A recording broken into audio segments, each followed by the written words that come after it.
Um, Rep Javati doesn't even live in Astoria. I don't know why he has business here. It seems kind of dumb and kind of lame for him to do that. Second thing I want to say is Betsy Johnson mouthed shut up while the local business owner was speaking. I think that was really rude and not If we could stop the timer for a moment there. Mr. Evans, as I stated earlier, this is not a time to be disrespectful to people with whom you disagree.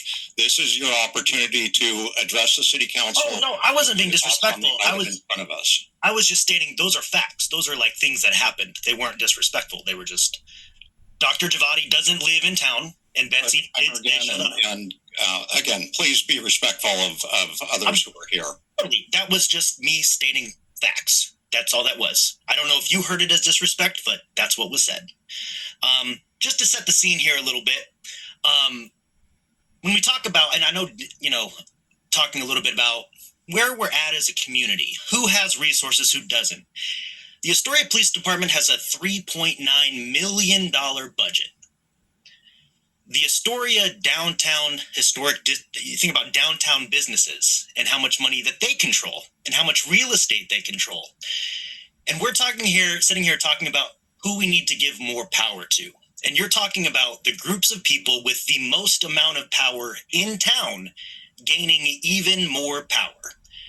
So I understand why you can sit here and be like, ooh, it's a really tough issue. Like, can we, I really, APD, their hands are really tied. They have $3.9 million compared to unhoused people, right? That's what we're talking about right now.